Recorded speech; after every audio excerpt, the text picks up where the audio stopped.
Linda Morrison stood at her kitchen sink, methodically washing the breakfast dishes while gray October clouds gathered overhead. At 68, she had developed a rhythm to her mornings that brought her comfort. Coffee first, then breakfast, followed by the simple meditation of washing dishes by hand rather than using the dishwasher. The warm, soapy water felt good on her arthritic hands, and the familiar routine helped center her thoughts for the day ahead. But this morning, her peaceful ritual was interrupted by voices drifting from the living room. Her son, Michael, and daughter-in-law, Patricia, were speaking in the hushed tones that had become increasingly common in recent weeks, the kind of careful, secretive conversations that made Linda's stomach clench with unease. "She's getting worse, Michael. Yesterday I found her standing in the garden in her nightgown at 7 a.m. Patricia's voice carried the exasperated tone that had become her default whenever she spoke about Linda. Mrs. Henderson next door was staring from her kitchen window. "It's embarrassing for the whole neighborhood." Linda's grip tightened on the ceramic mug she was washing. She had been checking her prized rose bushes, still blooming despite the October chill, and she had been wearing her thick terry cloth robe over her pajamas, not wandering around in her nightgown like some confused elderly woman. But Patricia had a talent for twisting every innocent action into evidence of Linda's supposed decline. "Maybe we should start seriously looking into those places we discussed," Michael replied, his voice heavy with what Linda desperately wanted to believe was reluctance. "The assisted living facilities. Some of them are really nice. Mom would have activities, people her own age to socialize with, structured meals." Linda set the mug down carefully in the dish drainer, her hands beginning to tremble slightly. She had suspected these conversations were happening, but hearing them confirmed felt like a physical blow to her chest. "Assisted living?" Patricia's laugh was sharp and dismissive. "Michael, be realistic about the situation. She needs full-time supervision, memory care, probably specialized nursing. I've been doing research on facilities in the area." Sunset. Manor has an excellent reputation and a modern approach to elder care. They actually have an opening coming up next month. The words hit Linda like ice water. Sunset Manor wasn't assisted living. It was a full-scale nursing home, the kind of place where people went to spend their final years warehoused away from families who found them inconvenient. She had visited friends there over the years, had seen the vacant expressions and institutional atmosphere that seemed to drain the life out of even the most vibrant personalities. "I don't know, Patricia. It seems so permanent," Michael said, but his resistance sounded weak, already crumbling under his wife's persistent logic and planning. "Permanent? Michael, what's permanent is us never having a life of our own again." Patricia's voice grew more animated as she warmed to her argument. "We're 45 years old, and we're living in your mother's shadow, tiptoeing around her schedule, whispering so we don't disturb her afternoon rest periods. Emma's 17 and about to start her senior year. Where is she supposed to bring friends? How can we have normal adult conversations or entertain colleagues when we're constantly worried about accommodating an elderly woman's needs?" Linda closed her eyes, feeling each word like a knife blade between her ribs. Emma was her granddaughter, a bright-spirited girl who Linda adored, and who had always seemed to enjoy their conversations about books and history. The thought that her presence was somehow preventing Emma from having a normal teenage social life stung more than she could have imagined. "The house is completely impractical for her anyway," Patricia continued, her voice gaining momentum and confidence. 4 bedrooms, 2.5 bathrooms, that enormous backyard she can't possibly maintain properly anymore. It's not safe or sensible for a woman her age. Once we get her settled into appropriate care, we can finally make this place our real home. I've been looking at renovation ideas. We could completely update the master bedroom suite, modernize that outdated kitchen, maybe convert that cluttered storage room into a proper home office for your consulting work." The casual way Patricia discussed renovating Linda's home, the house she had shared with her beloved husband Robert for over 30 years, where she had raised 3 children and built a lifetime of memories, made Linda's chest tighten with a combination of rage and heartbreak. This wasn't just Patricia's impatience with caregiving responsibilities. This was a calculated plan that had obviously been developing for months. "What about David and Jennifer?" Michael asked, referring to his younger brother and sister-in-law. "Shouldn't we discuss this with them before we make any definitive decisions?" "David's completely on board with the plan," Patricia replied quickly, and Linda detected a note of satisfaction in her voice. "I had a long conversation with Jennifer last week while you were at that conference. They both think it's the most reasonable solution for everyone involved. David said he'd been meaning to bring up the subject himself, but didn't want to be the one to initiate such a difficult family conversation." Linda felt the familiar ache of betrayal spreading through her chest. David, her younger son who called her every Sunday without fail, and always seemed so caring and concerned about her well-being, was apparently part of this conspiracy too. The regular phone calls, the questions about how she was feeling, the offers to help with household tasks, had all of that been monitoring rather than genuine care? "And what about Sarah?" Michael pressed, referring to Linda's daughter. There was a brief pause before Patricia answered, and Linda could practically hear her daughter-in-law's dismissive eye roll through the wall. "Sarah's being completely impractical, as usual. All emotional response, no logical thinking. She keeps insisting we should wait, that your mother is perfectly fine living independently, but Sarah doesn't actually live here day to day. She doesn't see the reality of the situation. She visits for a few hours on weekends, has pleasant conversations about gardening and cooking, and thinks everything is perfectly normal." Linda felt a surge of gratitude for her daughter Sarah, even as she recognized the condescending tone Patricia always used when discussing her. Sarah, at 38, was the youngest of Linda's 3 children, and the only one who seemed to genuinely care about her mother's feelings and preferences, rather than just her practical care needs. "Maybe we should call a family meeting," Michael suggested. "Get everyone together and discuss this situation properly. Make sure we're all on the same page." "Fine," Patricia agreed, but her tone suggested she saw this as nothing more than a procedural formality.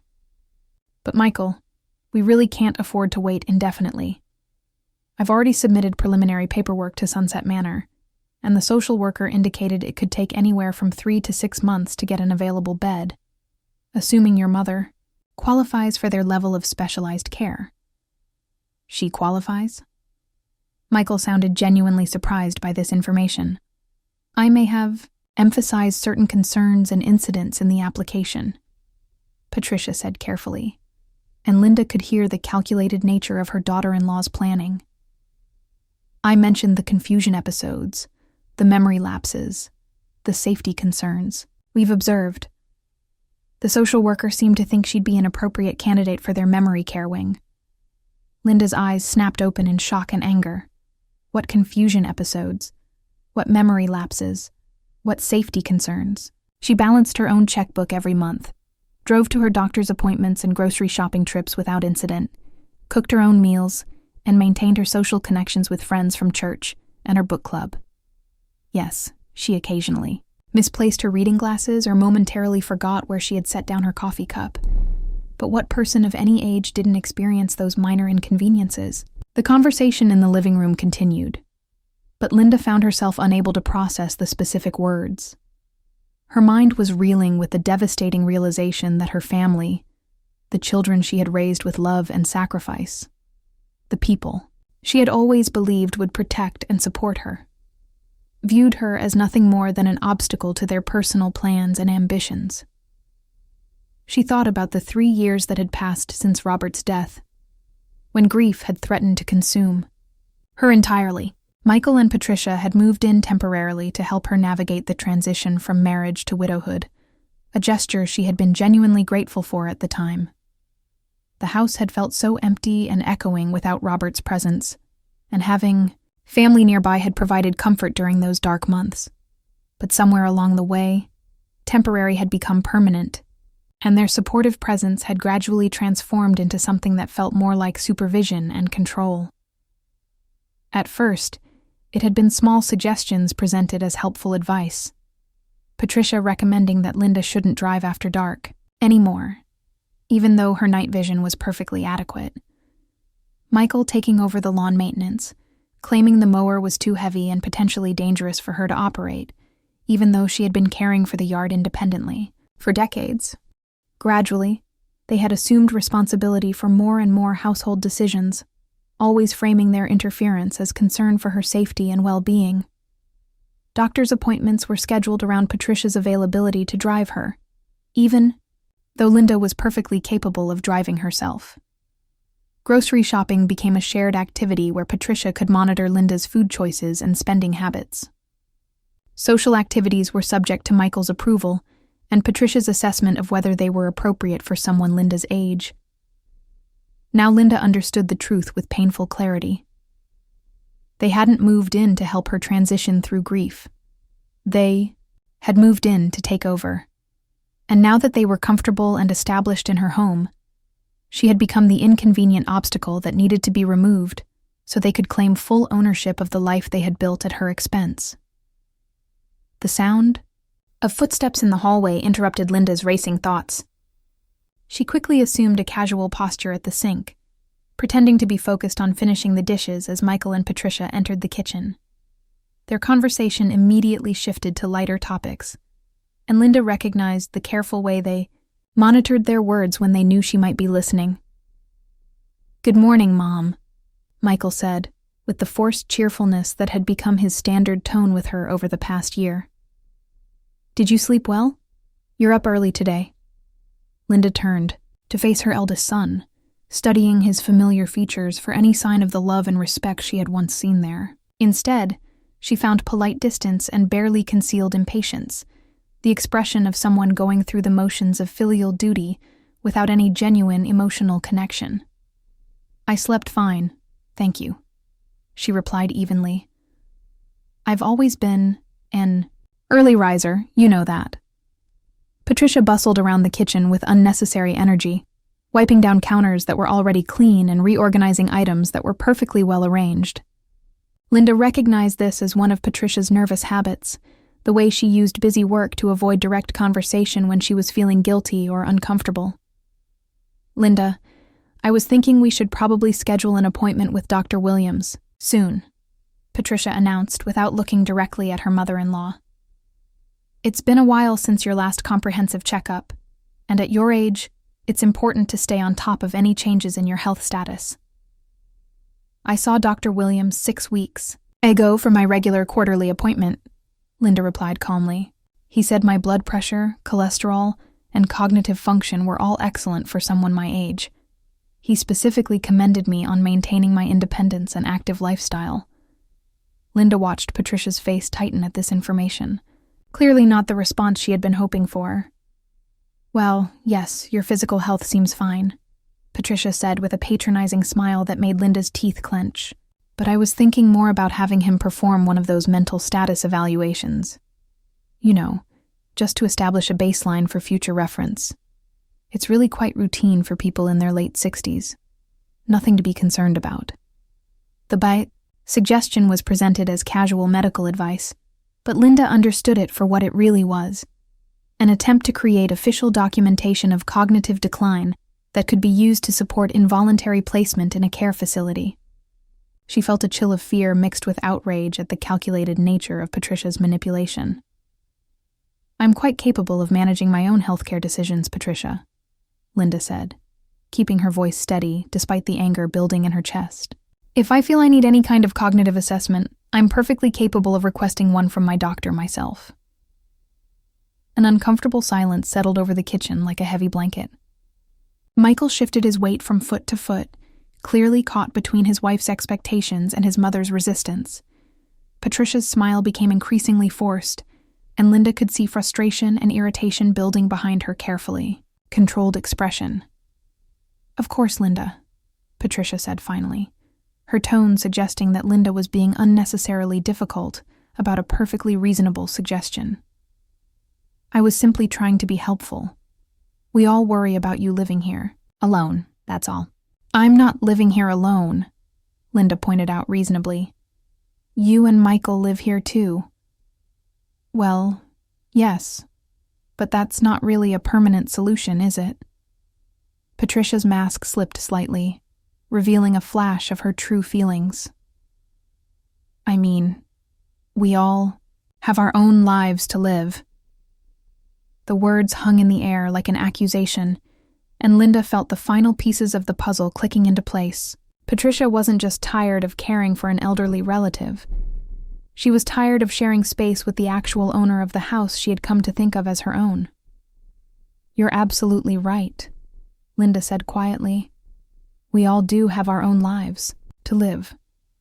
She dried her hands on the kitchen towel and walked past her son and daughter-in-law toward the hallway, leaving them standing in uncomfortable silence behind her. As she climbed the stairs to her bedroom, Linda felt something she hadn't experienced in months, a sense of purpose and determination. If her family thought she was a helpless old woman who could be manipulated and discarded at their convenience, they were about to discover how wrong they were. She had survived the Great Depression as a child, raised 3 children while Robert built his accounting practice from nothing, and nursed her husband through his final illness with a strength that had surprised everyone, including herself. She was not about to be bulldozed by her own children, no matter how convincing their arguments about her supposed incompetence might sound to outside observers. Linda sat on the edge of her bed and picked up the telephone from her nightstand. She dialed a number she had memorized years ago, but never thought she would need to use in circumstances like these. Harrison and Associates Law Firm, came the crisp, professional voice on the other end of the line. Good morning, Linda said, her voice steadier and more confident than she had felt in weeks. This is Linda Morrison. I'd like to schedule a consultation. With Mr. Harrison as soon as possible, please. It's regarding some urgent family legal matters that require immediate attention. The next morning brought one of those perfect October days that made New England famous throughout the country. Brilliant sunshine filtering through trees dressed in their finest autumn colors, crisp air that carried the promise of winter, and the kind of atmospheric clarity that made everything seem possible. Linda had always loved this season, the way it combined the satisfaction of harvest with the anticipation of change. But today the beauty felt almost mocking given the turmoil in her family relationships. She sat at her kitchen table, working, through her morning routine of coffee and whole-grain toast with methodical precision. Patricia moved around the kitchen with barely concealed irritation, her movements sharp and aggressive as she prepared Michael's travel mug for his commute to the office. The tension from yesterday's confrontation still hung in the air like smoke, though Patricia seemed determined to pretend that nothing unusual had occurred. I have several appointments in town today, Linda announced as she spread butter on her toast with careful deliberation. I'll probably be gone most of the afternoon. Patricia paused in her aggressive cleaning of already spotless counters, her attention sharpening with obvious interest. What kind of appointments? Are you having problems with your insurance paperwork? Or medical bills? Michael's quite good with that sort of bureaucratic complexity if you need assistance. The offer was made with Patricia's characteristic blend of forced helpfulness and underlying condescension, the tone of someone offering to help a child with homework that was clearly beyond their capabilities. Every aspect of Linda's life had gradually become subject to this kind of oversight and management, always presented as concern for her welfare, but feeling increasingly like surveillance and control. Thank you, but I'm perfectly capable of managing my own affairs, Linda replied, with calm firmness. I'm having lunch with Margaret Chen at that new bistro downtown, and then I have an appointment with Harrison and Associates. The law firm? Patricia's voice took on a sharper edge of interest mixed with concern. Linda, is there some kind of legal problem we should know about? Are you having difficulties with property taxes or estate planning issues? Linda had anticipated this line of questioning and had prepared her response carefully. Just routine. Document updates. Nothing that requires family involvement. It wasn't technically a lie. She was indeed planning to update some important documents, though probably not in the way Patricia assumed or would approve of if she understood the true nature of Linda's intentions. Well, of course, if you need help understanding any complex legal language, Michael has quite a bit of experience with contracts and business law from his consulting work. Patricia offered, her tone suggesting that Linda couldn't possibly navigate such sophisticated matters without guidance from younger, more capable family members. "I appreciate the offer," Linda replied diplomatically, "but I prefer to handle my personal legal affairs with complete privacy." The temperature in the kitchen seemed to drop several degrees at this polite but firm rejection. Patricia's helpful facade cracked just enough for Linda to catch a glimpse of the frustration and irritation simmering underneath the surface. "Of course," Patricia said with forced brightness. "I just thought that since we're all family here, and since some legal matters can affect everyone living in the household—" "Mom, are you expecting company this morning?" Sarah's cheerful voice from the front entrance hall interrupted Patricia's increasingly pointed interrogation, and Linda felt her spirits lift immediately. Her daughter had always possessed an uncanny ability to appear at exactly the right moment, and today was no exception to that pattern. Sarah appeared in the kitchen, doorway carrying several grocery bags and wearing her characteristic warm smile. At 38, she had inherited her father's calm steadiness and her mother's quiet determination, though she wore both qualities more lightly than her older brothers. Her shoulder-length dark hair was pulled back in a practical ponytail, and she wore the comfortable jeans and cable-knit sweater of someone who had learned to dress for the realities of chasing two energetic children under the age of 10. "Good morning, Patricia," Sarah said pleasantly, though Linda noticed the subtle coolness in her daughter's tone. "Michael already left for the office?" "Yes, he had an early client meeting scheduled," Patricia replied, her own voice carefully controlled and neutral. The relationship between Sarah and Patricia had always been strained, a conflict of personalities and priorities that both women worked hard to keep civil for the sake of maintaining family harmony, though their efforts weren't always entirely successful. "I brought groceries," Sarah announced, beginning to unpack the bags on the counter with efficient movements.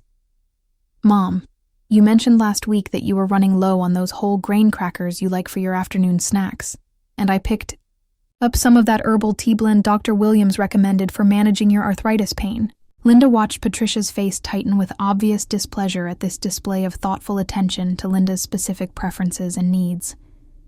Patricia had been living in the house for over a year and had never once asked Linda about her favorite foods, her comfort items, or her personal preferences for anything. All household decisions were made based on what Patricia deemed most efficient, cost-effective, or convenient for the family as a whole.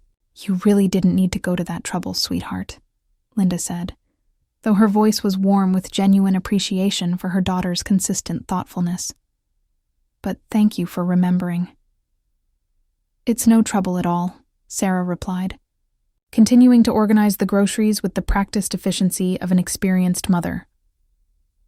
"I also thought we could have coffee together and catch up properly. It feels like it's been too long since we've had a real conversation, just the two of us."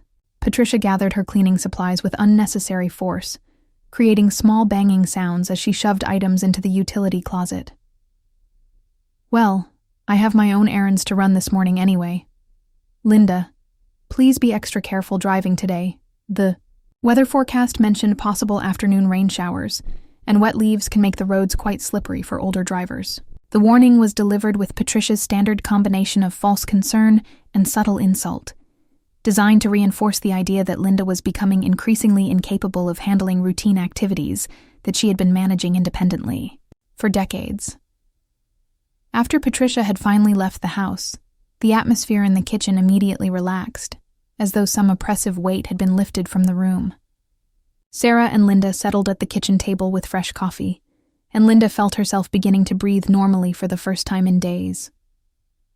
"All right, Mom," Sarah said without any preliminary small talk, her directness one of the qualities Linda had always most admired about her youngest child. "Something's obviously wrong. You sounded strange and upset when you called yesterday, and Patricia was practically vibrating with tension just now. What's going on?" Linda had always appreciated Sarah's willingness to address problems head-on, rather than dancing around difficult topics with careful diplomacy. Unlike her brothers, who had learned over the years to navigate family conflicts with elaborate verbal strategies designed to avoid direct confrontation, Sarah preferred to identify issues clearly and work toward practical solutions. I overheard a conversation between Michael and Patricia yesterday morning, Linda began, and then found herself recounting the entire disturbing discussion she had witnessed. Sarah's expression grew increasingly grim and angry as the story unfolded, her hands clenching around her coffee mug. Sunset Manor? Sarah's voice was tight with outrage when Linda finished her account. Mom, that's not assisted living or even standard senior housing. That's full-scale nursing care with memory lockdown units. They're talking about having you institutionalized. I understand that, Linda said quietly. And apparently David and Jennifer are completely supportive of the plan as well. Sarah pushed back from the table abruptly and began pacing the length of the kitchen, her hands clenched into fists at her sides. I cannot believe this is happening. I mean, I knew Patricia was getting increasingly controlling about making decisions for you, but I had absolutely no idea the situation had deteriorated to this extreme level. Patricia told Michael that you were being emotional and impractical. About my living situation, Linda added, watching her daughter's reaction carefully. Emotional? Sarah's laugh was bitter and sharp. Because I think my perfectly competent mother should have the right to make decisions about where she lives and how she spends her remaining years. Because I don't believe we should warehouse elderly family members in institutions just because caring about their feelings and preferences is inconvenient. Linda reached across the table and gently touched her daughter's hand, feeling grateful beyond words to know that at least one of her children still viewed her as a complete human being rather than a problem that needed to be managed or solved. I'm so relieved to know that at least one of my children still sees me as a person with valid feelings and opinions, rather than just a burden that needs to be dealt with efficiently, Linda said softly. Sarah stopped her agitated pacing and returned to her seat, taking both of her mother's hands in hers with gentle firmness. Mom, you have to know that I would never, ever allow them to force you into a nursing home against your will. If they try to pursue this plan, you can come stay with me and Tom indefinitely. The kids would absolutely love having Grandma around on a daily basis. Linda squeezed her daughter's hands gratefully, deeply moved by the sincerity and immediate generosity of the offer. However, she also understood that Sarah's proposal, while genuine and heartfelt, wasn't actually a practical long-term solution for anyone involved. Sarah and Tom lived in a modest 3-bedroom ranch house with 2 children under 10 years old. Adding an elderly grandmother to that already busy household would create stress and complications for everyone, no matter how well-intentioned the arrangement might be. I appreciate that offer more than you could possibly know, sweetheart, Linda said with genuine warmth. But I have a different plan in mind. I'm meeting with James Harrison this afternoon. Sarah raised an eyebrow with interest. Dad's old lawyer? What for? To find out exactly where I stand legally in all of this, Linda replied with growing confidence, and to understand what options I actually have available to me. Before Sarah could respond to this information, the front door opened with a distinctive slam, and David's familiar voice called out from the hallway, Mom? Are you home? Linda felt her stomach clench with anxiety. After learning about David's apparent support for the nursing home plan, she wasn't entirely sure she was emotionally prepared to face him yet. The sense of betrayal was still too fresh and painful. But there was no graceful way to avoid the confrontation now. David appeared in the kitchen doorway, followed closely by his wife Jennifer. At 42, David had inherited more of Robert's stocky build and naturally serious demeanor than his siblings. He carried his role as the middle child like a badge of honor and responsibility, always attempting to serve as the family peacemaker and voice of reason during any kind of dispute or disagreement. Jennifer, a petite blonde woman with a perpetually anxious expression, clutched her purse against her chest, as though she expected to need to make a quick escape at any moment. She had always seemed somewhat overwhelmed and intimidated by the Morrison family's sometimes intense dynamics, preferring to remain quietly in the background during family gatherings, rather than participating actively in conversations. Sarah, what a nice surprise, David said, embracing his younger sister with what appeared to be genuine warmth and affection. I didn't expect to find you here this morning. Just spending some quality time with Mom, Sarah replied, her tone carefully neutral, though Linda could see the tension in her daughter's posture. Linda hoped Sarah wouldn't immediately confront David about the nursing home conspiracy. She wanted to handle that conversation herself when she felt more prepared. "Actually, this timing is quite convenient," David continued, settling into an empty chair at the kitchen table with the air of someone preparing to deliver important news. "Jennifer and I wanted to discuss something significant with you, Mom. Here it comes," Linda thought, bracing herself mentally for another version of the conversation she had overheard between Michael and Patricia the previous day. "We've been giving a lot of serious thought to your current living situation," David began, his voice taking on the patient, reasonable tone he always used when he believed he was about to deliver unpleasant but necessary information to family members. "And we're genuinely concerned that this house might be becoming too much for you to handle independently as you get older." "She's not handling it independently," Sarah interjected with barely controlled sharpness. "Michael and Patricia live here too, remember?" "Well, yes, of course." Jennifer spoke up for the first time, her voice barely audible above a whisper. "But that's not really a sustainable long-term solution for anyone, is it? I mean, they're still relatively young and they deserve to have their own independent life and privacy." Linda studied Jennifer's face carefully, searching for signs of the conspiracy Patricia had mentioned.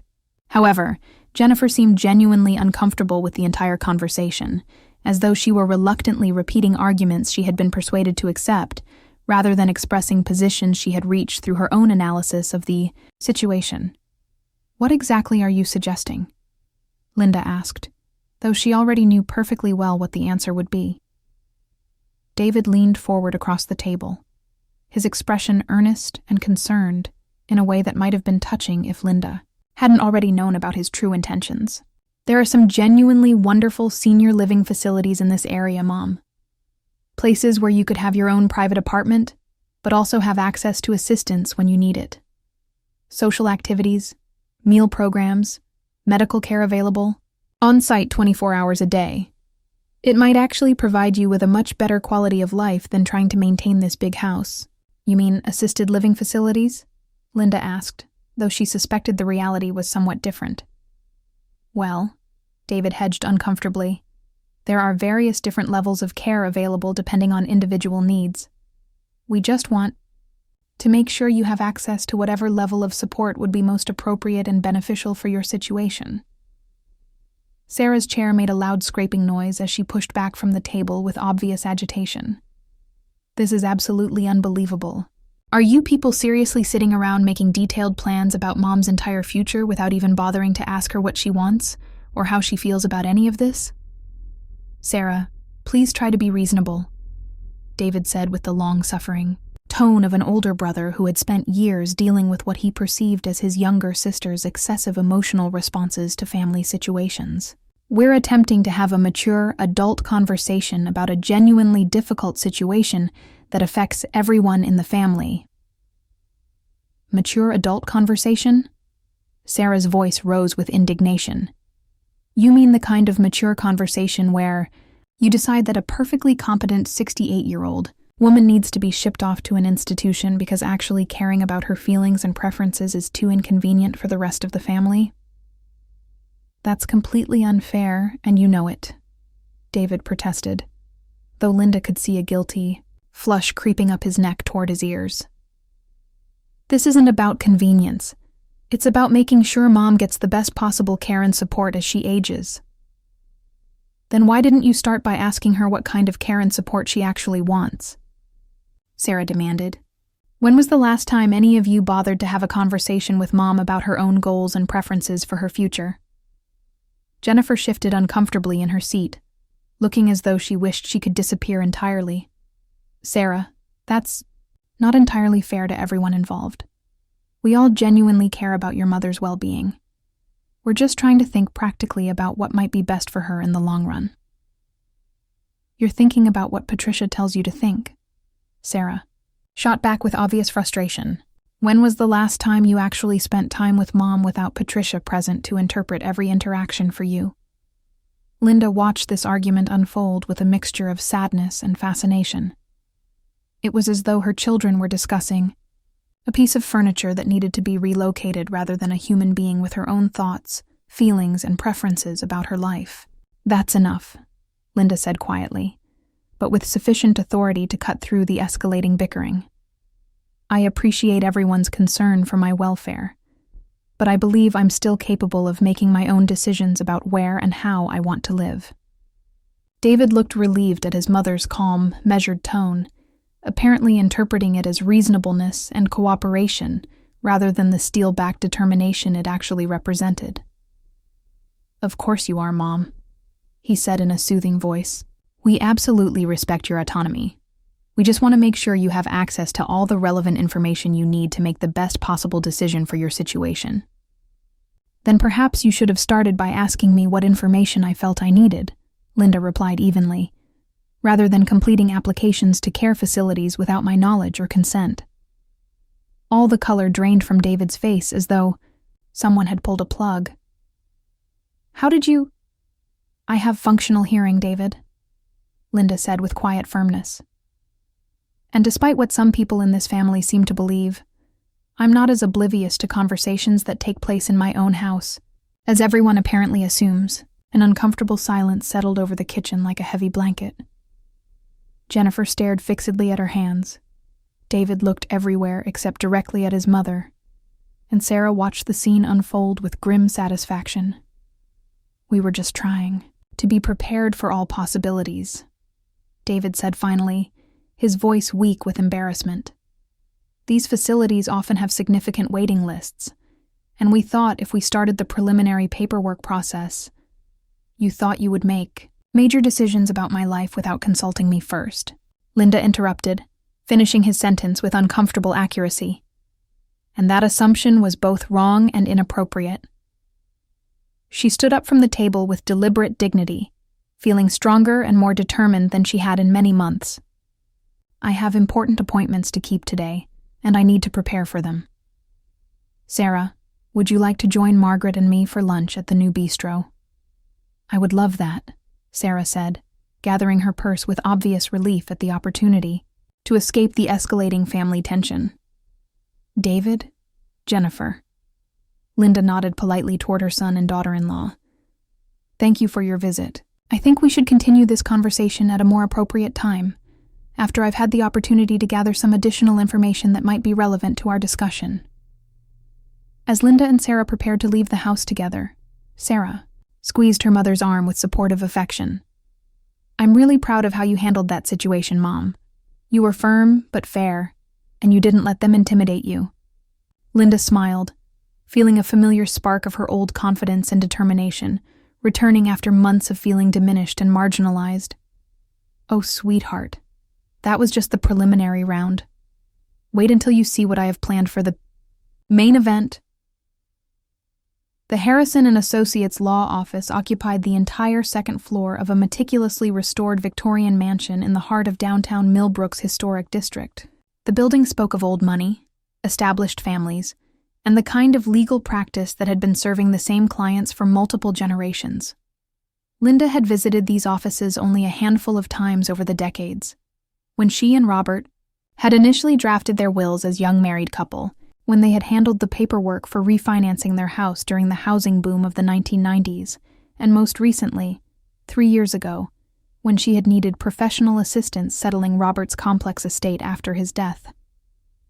James Harrison was a distinguished man in his early 60s with carefully styled silver hair and intelligent eyes behind wire-rimmed glasses that gave him a scholarly appearance. He had been not only Robert's attorney, but also his close personal friend, and Linda had always appreciated his straightforward, no-nonsense approach to legal matters, combined with his genuine warmth toward longtime clients. Today, however, she was hoping for more than just straightforward legal advice. She needed strategic guidance, and perhaps even an ally in what was beginning to feel like a battle for her own autonomy. "Linda," James said warmly, as his secretary escorted her into his comfortable office, which was lined with law books and family photographs. "It's wonderful to see you, though I have to admit I was somewhat surprised by your phone call yesterday. You sounded unusually serious and concerned." "I am extremely serious, James," Linda replied, settling into the comfortable leather chair, positioned across from his imposing oak desk. I need to understand exactly what my legal rights are regarding my home, my property, and my personal autonomy. Some members of my family seem to have developed some rather significant misunderstandings about these matters. James raised an eyebrow with interest, his expression shifting from social pleasantness to professional attention. That's certainly an interesting combination of legal concerns. Are you experiencing difficulties with family members challenging your independence or decision-making authority? Linda took a deep breath and launched into the complete story. The overheard conversations about nursing home placement, Michael and Patricia's permanent residence in her house, the applications to care facilities made without her knowledge, her family's apparent assumption that they could make major life decisions on her behalf without consulting her. James listened attentively without interruption, occasionally taking detailed notes on a yellow legal pad. When Linda finished her account, James sat back in his chair and thoughtfully steepled his fingers. "Well," he said after a moment of consideration, "this is certainly a complex and troubling family situation. However, from a purely legal standpoint, the answers to your questions are quite clear and straightforward." He retrieved a thick manila file from his desk drawer. Linda recognized it as the comprehensive folder containing all of her and Robert's legal documents accumulated over their decades-long relationship with the firm. "Let's start with the most fundamental issue, the ownership of your house," James said, opening the file with practiced efficiency.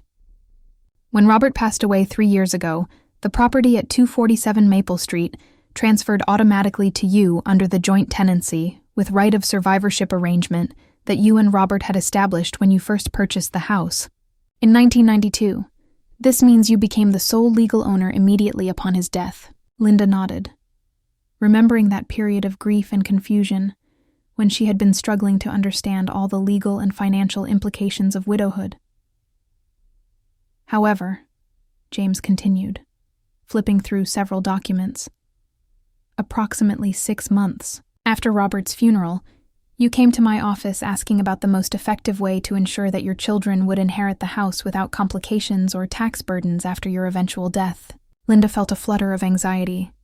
She remembered that conversation, conducted during the fog of grief and overwhelming responsibility that had characterized her first year of widowhood. "I advised you at that time that you had several different options available," James explained, pulling out a specific document. "You could leave the house to your children through your will, you could establish a trust arrangement, or you could transfer the property directly to them while retaining what's called a life estate, meaning you would have the right to live there for the remainder of your life, while they would own the actual property." "And what did I ultimately decide to do?" Linda asked, though she was beginning to suspect she already knew the answer. James smiled with what appeared to be satisfaction.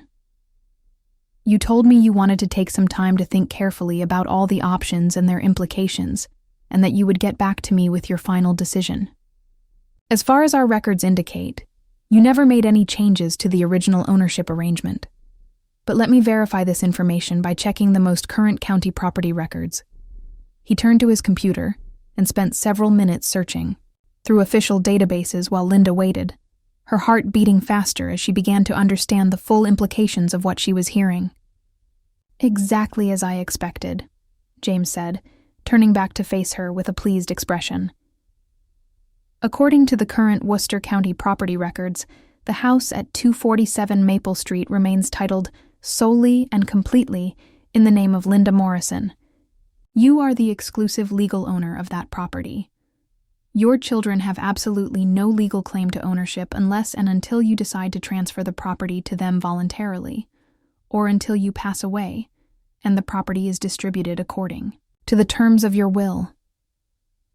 Linda felt a surge of relief so powerful it was almost overwhelming. "So Michael and Patricia cannot simply decide to move me out of my own house?"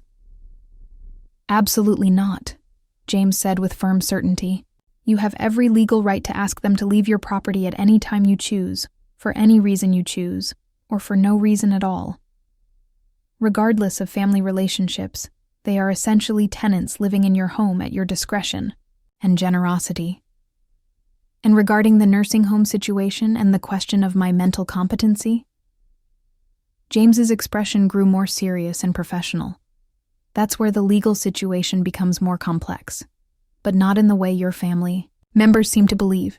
In order for any adult to be involuntarily committed to a care facility in Massachusetts, there must be clear, compelling evidence presented to a court that the person either lacks the mental capacity to make reasonable decisions about their own welfare or poses a significant danger to themselves or others. Patricia mentioned something about cognitive assessments and evaluations, Linda said. Without your explicit informed consent, any cognitive assessments would be completely meaningless in a legal proceeding, James explained firmly. And based on our conversation today, I can state with professional confidence that you are clearly competent to make your own decisions.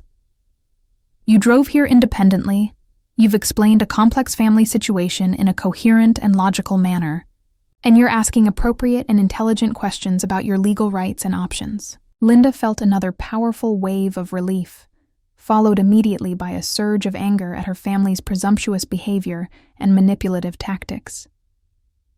James, she said slowly, I think I would like to call a family meeting for this weekend.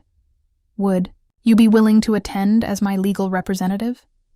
I believe my children need to understand exactly where things stand from a legal perspective. James nodded thoughtfully. I can certainly do that for you, Linda. However, I want to make absolutely sure you've carefully considered all the potential implications of what you're contemplating. Family relationships are extraordinarily complicated, and once certain things are said openly, they often cannot be unsaid or forgotten. I understand the risks, Linda replied with growing conviction. But I think it's past time for some complete honesty in this family.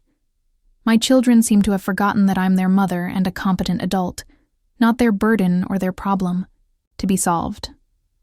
Very well then, James said, pulling out his appointment calendar.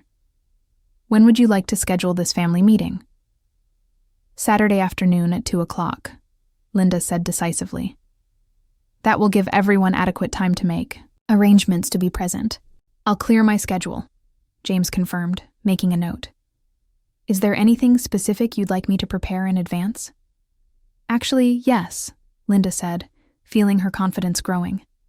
I think I'd like to make some updates to my will and possibly draft some other documents that might be relevant to our discussion.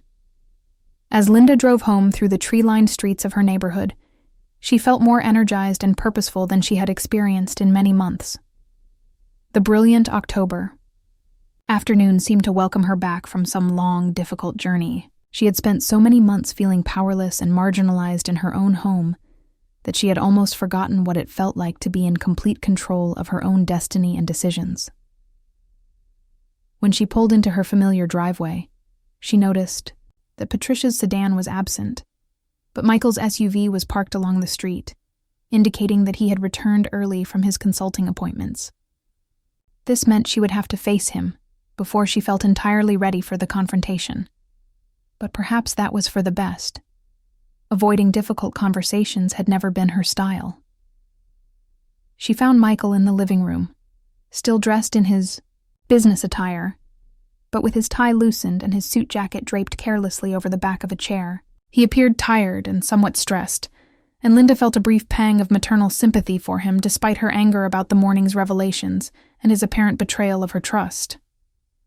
"Hi, Mom," he said, glancing up from his laptop computer, with what seemed like genuine pleasure. "How was your day? Patricia mentioned you had several errands and appointments scheduled." "It was extremely productive," Linda replied, settling into her favorite armchair with deliberate composure. "I had a lovely lunch with Margaret Chen. She sends her warm regards, by the way. And then I had a very enlightening meeting with James Harrison." Michael's attention immediately sharpened at the mention of the family attorney. "Oh? Is everything all right? You're not having problems with insurance claims or estate tax issues, are you?" Linda studied her eldest son's face carefully, searching for signs of genuine parental concern versus the careful monitoring and management she had grown accustomed to over the past year. "Actually, I wanted to clarify some important questions about the house ownership and my legal situation in general," she said, watching his reaction closely. The color drained from Michael's face so quickly that Linda almost felt sorry for him. Almost, but not quite. "Mom," he said carefully, setting aside his laptop to give her his complete attention. "Is this conversation related to what David and I discussed with you this morning? Because I want you to understand that we're absolutely not trying to pressure you into making any hasty decisions. We genuinely just want to make sure you understand all your available options." "Options," Linda repeated thoughtfully. "Yes, I'm very interested in understanding all my options thoroughly, which is precisely why I've decided to call a comprehensive family meeting for Saturday afternoon at 2:00. "A family meeting?" Michael looked confused and increasingly alarmed. "What kind of family meeting?" "The kind where we all participate in an honest adult conversation about my future," Linda said calmly. "I've asked James Harrison to attend as well, to help clarify any legal questions that might arise during our discussion." Michael was silent for a long moment, and Linda could practically see the gears turning in his head as he tried to calculate what this development might mean for his and Patricia's carefully laid plans. "Mom," he said finally, his voice taking on the patient, reasonable tone he used when he thought he was dealing with someone who was being unreasonable. "I hope you understand that everything Patricia and I have suggested has been motivated entirely by love and genuine concern for your safety and well-being." Linda looked at her eldest son, the baby she had nursed through colic and sleepless nights, the toddler she had chased around this very living room, the teenager she had stayed up late helping with complex homework assignments, the young man she had been so proud of when he graduated from college and launched his successful consulting career. "I know you believe that, Michael," she said gently but firmly. "But I think we need to have a serious conversation about the important difference between love and control." That evening, Linda made phone calls to David and Sarah to inform them about the Saturday meeting. David sounded nervous and anxious, asking multiple times if there was anything specific he should prepare for or research in advance. Sarah sounded intrigued and genuinely excited, offering to bring refreshments and asking if there was anything she could do to help her mother prepare. "Just bring yourselves and open minds," Linda told both of them. "And be prepared for some honest family conversation." Patricia returned home just as Linda was finishing her phone calls. She appeared in the kitchen doorway carrying grocery bags, her usual bright smile firmly in place. But Linda could see tension and anxiety in her posture and movements. "Michael mentioned that you've called some kind of family meeting for Saturday," Patricia said, her voice carefully casual as she began unpacking groceries with unnecessary force. "That sounds nice. It's been far too long since everyone got together for a real conversation." "Yes, it certainly has been too long," Linda agreed neutrally.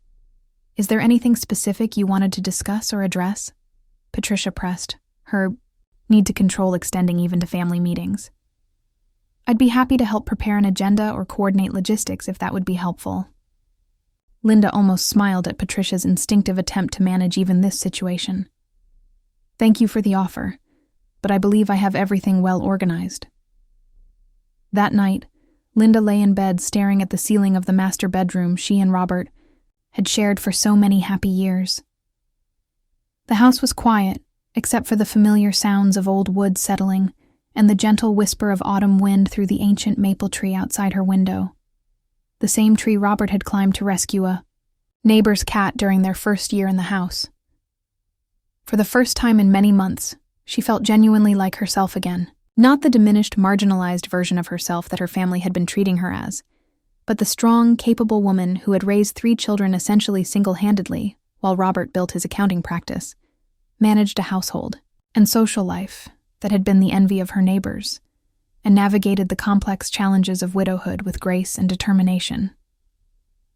Tomorrow would bring more difficult conversations, increased family tension, and probably hurt feelings all around, but it would also bring truth and clarity, and Linda had decided that honesty was worth whatever temporary discomfort it might cause. She closed her eyes and began planning exactly what she was going to say to her children on Saturday afternoon. Saturday. Morning arrived with the kind of spectacular October weather that made New England postcards famous around the world. Brilliant golden sunshine, crystalline air that seemed to amplify every color, and trees dressed in their finest autumn regalia of scarlet, orange, and burnished gold. Linda woke early and spent extra time preparing for what she knew would be one of the most important days of her recent life. She chose her best navy blue suit, the one Robert had always said brought out her eyes, and the pearl necklace he had given her for their 20th wedding anniversary. If she was going to reclaim control of her life, she wanted to look and feel the part. By 1 o'clock, the house was practically vibrating with nervous energy and barely contained tension. Patricia had spent the entire morning cleaning obsessively, as though the condition of the house would somehow be under scrutiny and judgment. She scrubbed surfaces that were already spotless, rearranged furniture that was perfectly positioned, and organized closets that didn't need organizing. Michael paced restlessly between the living room and kitchen, checking his phone repeatedly and adjusting his tie every few minutes, as though he were preparing for a job interview rather than a family conversation. Linda remained calm and centered, sitting peacefully in her favorite armchair with a cup of herbal tea, watching her family's anxiety with detached interest. She had spent the morning reviewing the documents James Harrison had prepared and mentally rehearsing the key points she wanted to make. After months of feeling reactive and defensive, it felt remarkably liberating to be the one setting the agenda, for once. David and Jennifer arrived first, exactly 5 minutes before 2 o'clock, both looking as though they were attending a funeral rather than a family meeting. Jennifer clutched her purse against her chest like a shield, while David's usual attempt at cheerful confidence seemed forced and brittle. Sarah followed almost immediately, bringing a tray of homemade chocolate chip cookies and a reassuring smile for her mother that provided the only warmth in an otherwise tense atmosphere. James Harrison arrived at precisely 2 o'clock, carrying his leather briefcase and wearing the kind of serious professional expression that suggested this was going to involve much more than casual family discussion. His presence immediately elevated the gravity of the situation, transforming what might have been dismissed as a family squabble into something that clearly had legal implications and consequences. "Thank you all for coming on relatively short notice," Linda began once everyone was settled in the living room. "I believe it's past time we had a completely honest conversation about my future and about some assumptions that appear to have been made without my knowledge or input." She looked around the room deliberately, making direct eye contact with each of her children in turn. Patricia sat rigidly on the edge of the sofa, her hands clasped so tightly in her lap that her knuckles were white. Michael had chosen the chair, positioned farthest from his mother, while David and Jennifer huddled together on the love seat like defendants awaiting sentencing.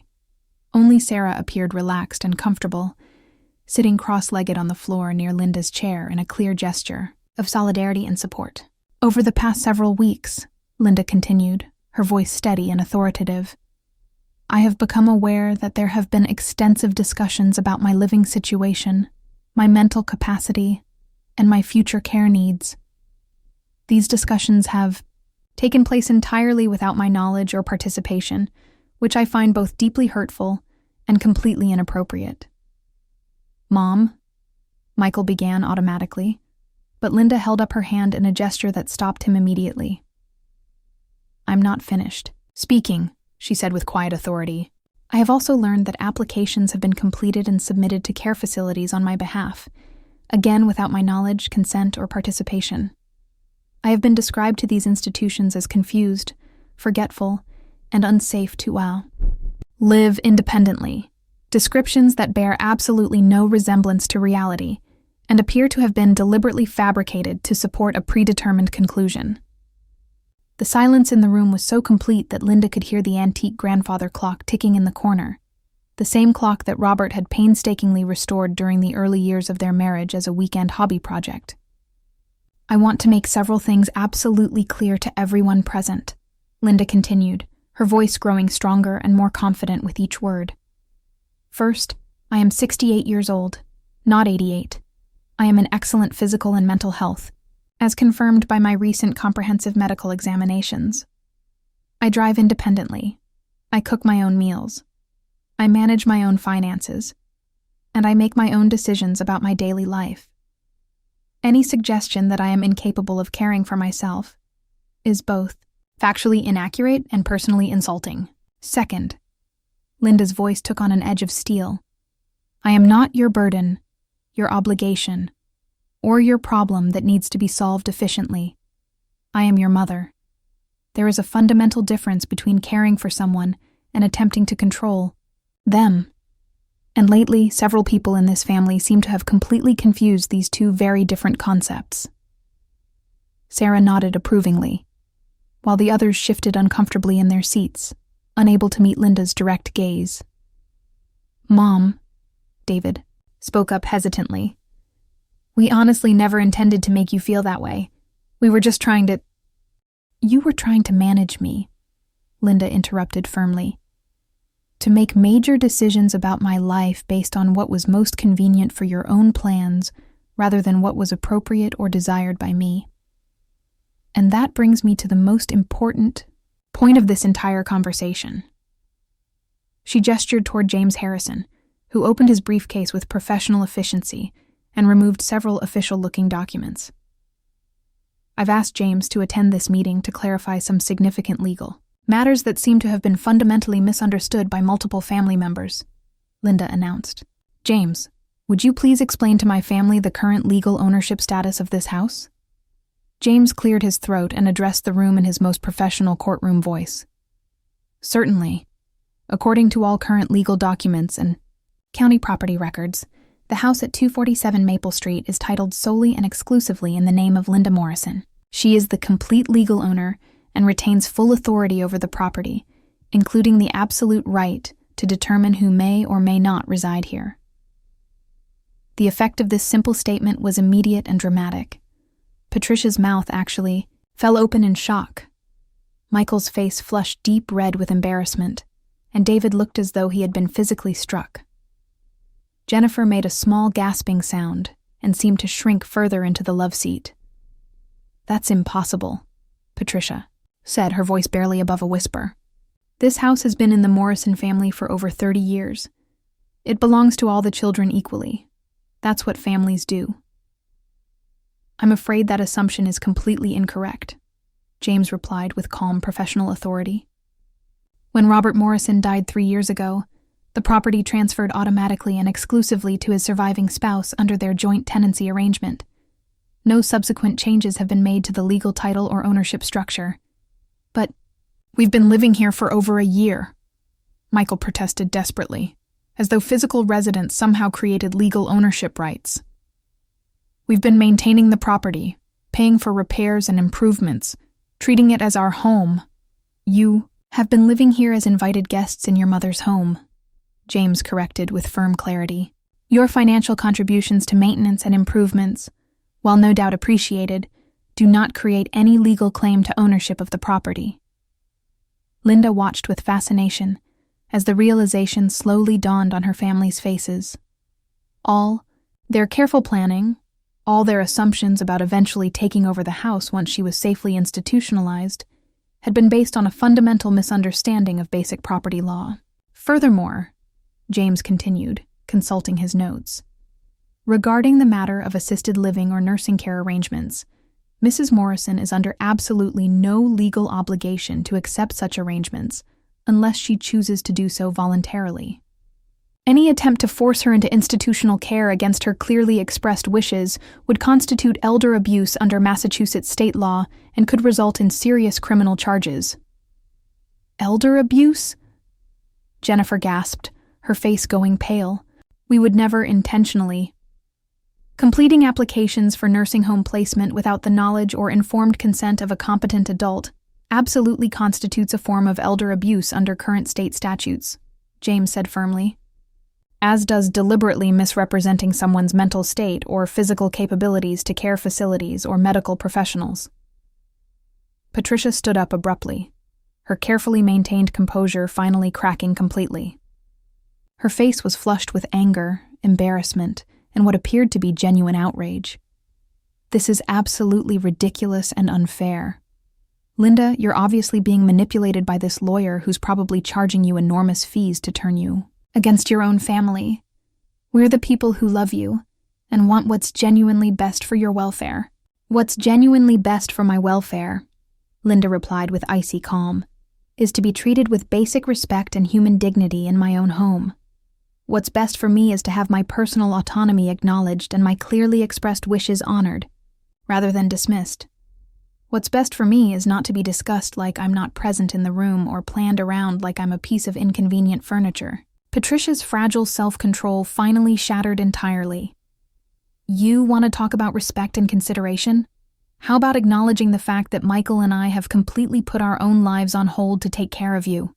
How about recognizing that we've sacrificed our privacy, our independence, our financial security, and our plans for our own future so that you wouldn't have to be alone in this big house? Nobody asked you to make those sacrifices, Sarah interjected sharply, her protective instincts for her mother overriding her usual diplomatic approach to family conflicts. Mom never requested that you move in permanently or assume control over her daily life. She needed comprehensive help and support. Patricia shot back, her voice rising to near shouting level. After Robert died, she was completely lost and helpless. She could barely manage to get dressed in the morning, let alone handle complex financial decisions or household management. Someone had to step up and be the responsible adult in this situation. Linda felt the familiar sting of Patricia's cruel words, but this time, instead of shrinking back in hurt silence, she felt her own anger rise to meet the attack head-on. I was grieving the loss of my husband of 35 years, Linda said, her voice cold as winter steel.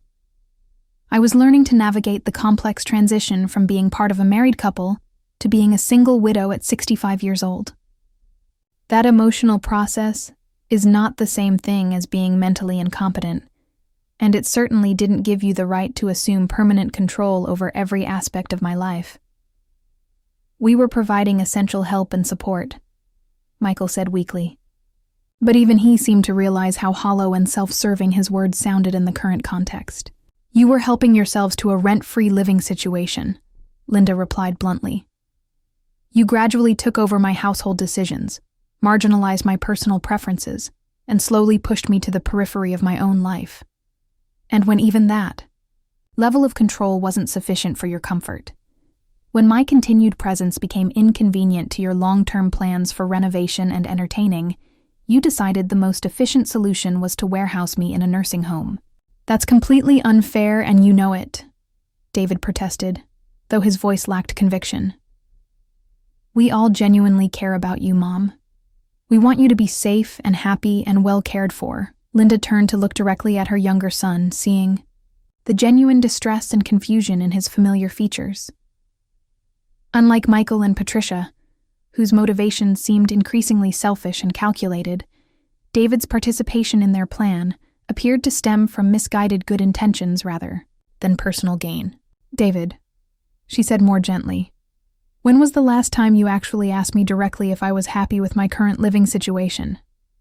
When was the last time any of you inquired about what I personally wanted for my own future?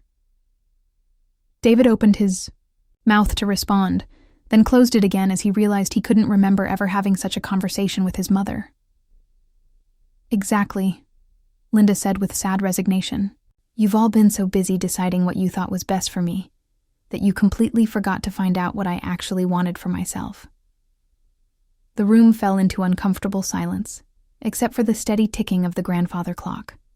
Linda looked around at her family, these people she had loved unconditionally and devoted her entire adult life to raising and supporting, and felt a profound sadness at how far they had all drifted from the values of respect and consideration she had tried so hard to instill in them.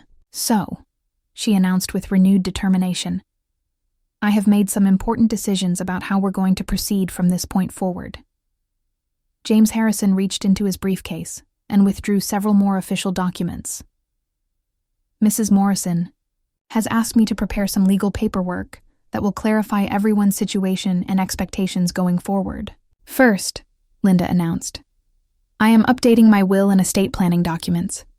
The house will still eventually be inherited by my 3 children in equal shares, but only after my natural death. Until that time, I remain the sole owner and decision-maker regarding this property. Second, I am establishing clear and non-negotiable boundaries about my living situation. Michael and Patricia, you have exactly 30 days to find alternative housing arrangements and relocate. This is not intended as punishment or retaliation, but it is absolutely necessary. I need to reclaim my own home, and you need to build your own independent life rather than continuing to live in the shadow of mine. Patricia's face went completely white, and she swayed slightly as though she might faint. You're actually evicting us? Linda, where are we supposed to go? We've been living here for over a year.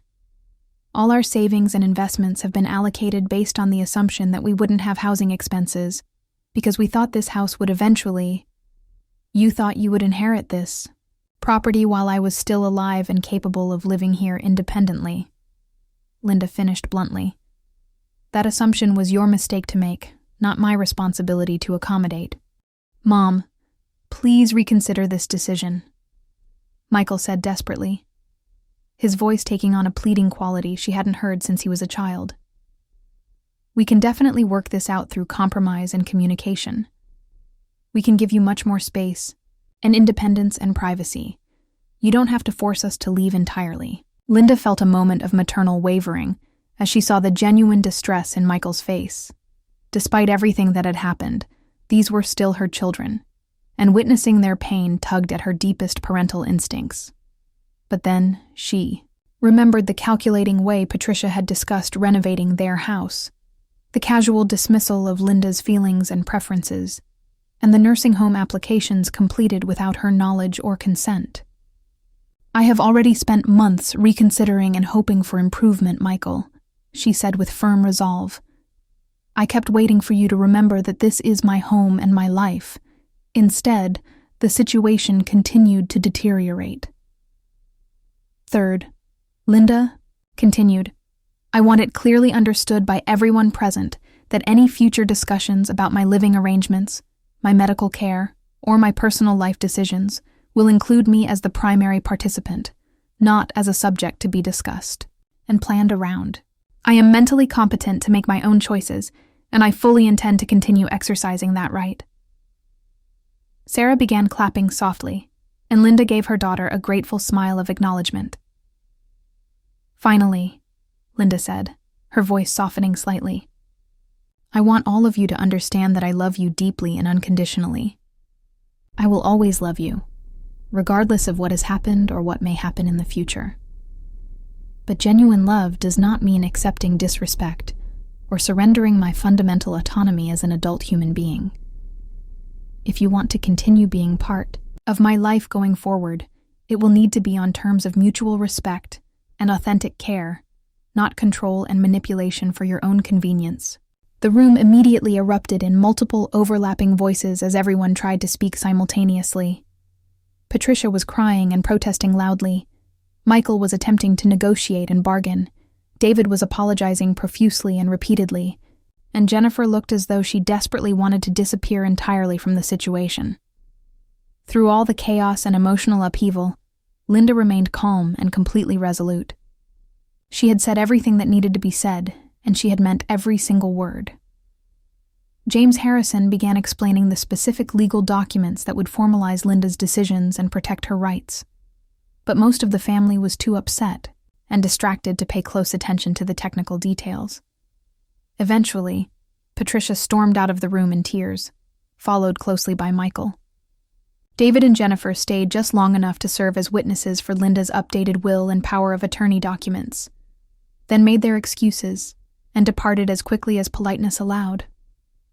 Only Sarah remained, sitting quietly beside her mother, as the house gradually settled back into peaceful silence. I'm incredibly proud of you, Mom, Sarah said finally, her voice warm with genuine admiration. That couldn't have been easy to do, but it was absolutely necessary.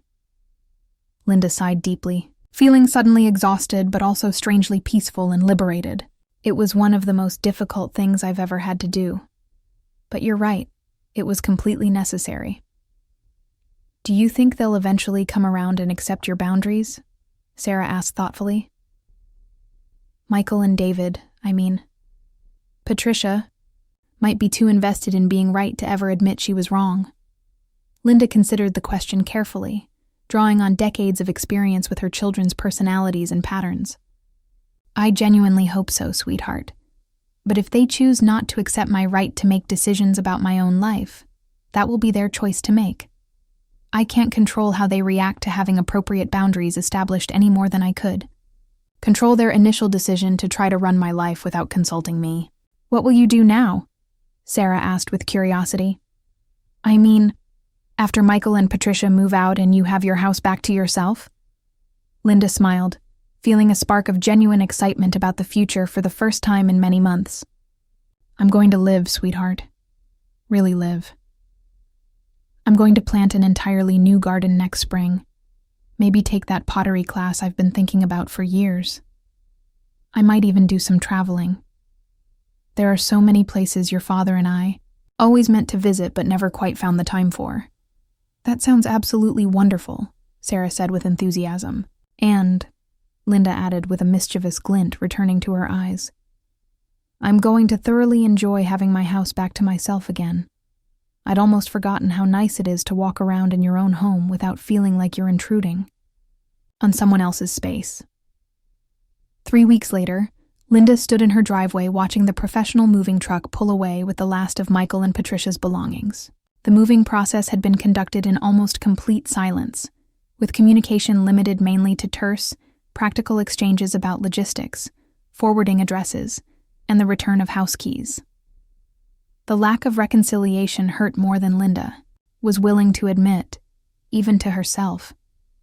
Despite everything that had happened, she had maintained hope for some acknowledgement that they understood her position, even if they didn't entirely agree with her decisions. Instead, they had maintained their attitude that she was being unreasonable, ungrateful, and cruel, punishing them for their attempts to provide care and support. But as Linda walked back into her quiet, empty house, she experienced something she hadn't felt in over a year, genuine peace and contentment. The house felt authentically hers again, filled with her own energy and choices, rather than the constant underlying tension of walking on eggshells around other people's moods, expectations, and agendas. She made herself a proper cup of tea and settled into her favorite armchair, the chair that no one had suggested she move away from the best window view, the chair where she could read without interruption or suggestions that she should be doing something more productive with her time. Her telephone rang, and she was pleasantly surprised to see David's name on the caller identification display. "Hi, Mom," he said, his voice tentative and somewhat nervous. "I just wanted to call and see how you're adjusting to having the house to yourself again." "I'm doing very well. Thank you for asking," Linda replied, genuinely pleased to hear from him. "I've been doing a lot of thinking about what happened at the family meeting," David continued carefully, "and I owe you a sincere and complete apology. We were absolutely wrong to make plans about your future without including you in the process, and we were wrong to assume we understood what was best for you better than you understood it yourself." Linda felt tears beginning to form in her eyes. "Thank you, David. That acknowledgement means more to me than you could possibly know. Jennifer and I would like to take you out to dinner next weekend, if you're available and interested." David said hopefully, "We'd like to start over with a clean slate.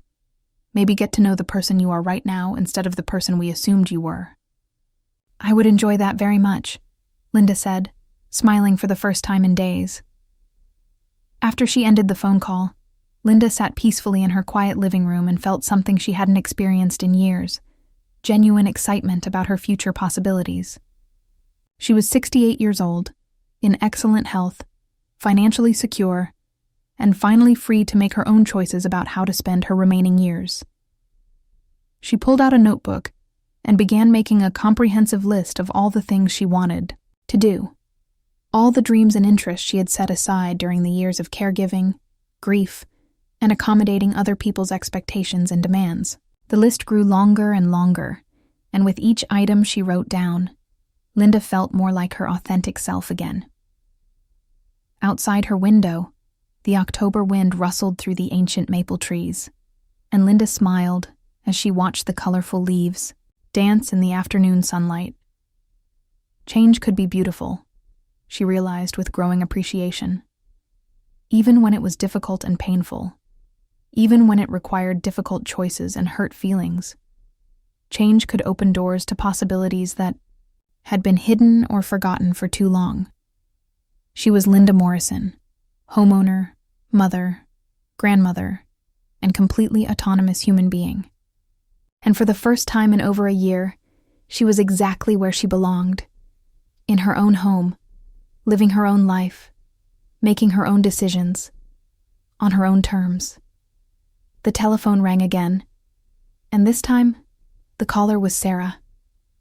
"Hey, Mom," Sarah's voice was warm and cheerful. "I was wondering if you'd like some company for dinner tonight.